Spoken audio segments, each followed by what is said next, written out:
Hello, Professor Chan. Today I'm going to be talking to you about layered mixed alkali transition metal oxides. To begin, I'd like to talk about their parent compound, which is layered alkali transition metal oxide, or the family that the compound belongs to. So here's the basic form. We have A, which is our alkali metal, M is our transition metal, and O is our oxygen. And these compounds are going to form two distinct layers stacked all on top of each other, which is pictured on the right here. We have our transition metal layer, where we have a transition metal coordinated in an octahedral geometry by oxygens. And then in between this layer, we have our alkali ion layer. And this is the important part. This is where the magic happens. The alkali ions are what participates in chemistry. One of the main applications of these type of compounds is going to be rechargeable batteries, which here we see a lithium rechargeable battery, where lithium obviously is our alkali ion and then our transition metal is cobalt. In the literature that I reviewed, they said that most of the cationic substitutions made with these compounds is actually in the transition metal layer. The transition metals are similar in size, so these substitutions are rather easy. However, like I said, the alkali ions are where the magic happens.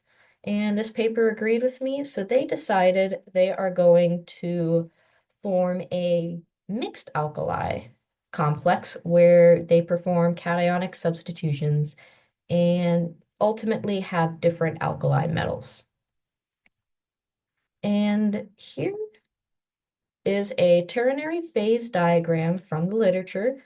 Here are the parent compounds, a lithium complex, or compound, a sodium compound, and a potassium compound. And the midpoints between these are the new mixed alkali compounds that they synthesized. And today I'm going to be talking about the two they successfully isolated and characterized, a lithium sodium compound and a lithium potassium compound. So to talk about the geometry or the overall structure, so we see this stacked compound, like I said earlier, and the alkali layers are going to alternate. So this one's particularly shows lithium and potassium, but it's the same idea for the lithium sodium compound. As for the geometry, for the transition metal oxide layer, we are going to have the transition metal coordinated in an octahedron, and the octahedrons are going to connect actually right here in an edge sharing mechanism.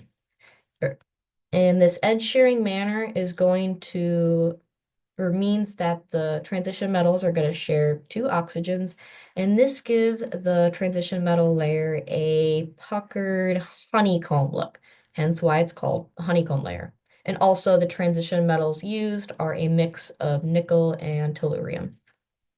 As for the alkali layer, the exact geometry of it varies depending on the ion. We see an octahedral coordination for our lithium ion, or specifically O3, and what this means is that the lithium ion is located in the center of an octahedron where all the vertices are going to be these the oxygen. And as for the other two ions, our sodium and our potassium, they are seen in a they're p-type, which means they have a prismatic coordination or geometry. Prismatic means that the ion is located not in the center, but a little to the side, but within a prism. In this case, it is a p2 type, which means trigonal prismatic. It is located within a trigonal prism.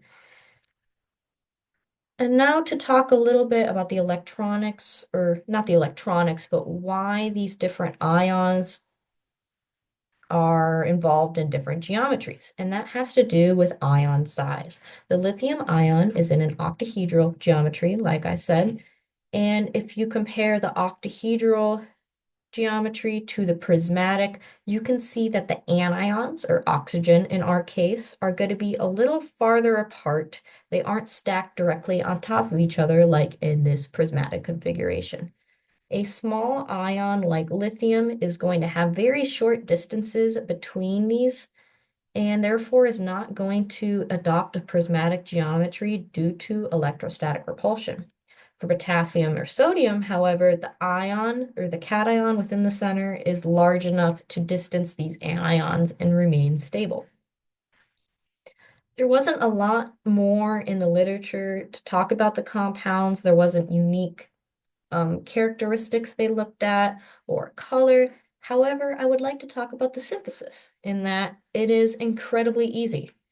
If I were to try and synthesize these compounds, this is probably one of the first things I would try. You take your layered single alkali precursor, you mix the two together you want. Like if you want a lithium sodium complex, you take your lithium complex, grind it up, your sodium complex, grind it up, or compound, sorry, and mix them together in a pellet, heat treat it on rather standard settings and a relatively low temperature according to literature, and then you get your mixed alkali compound.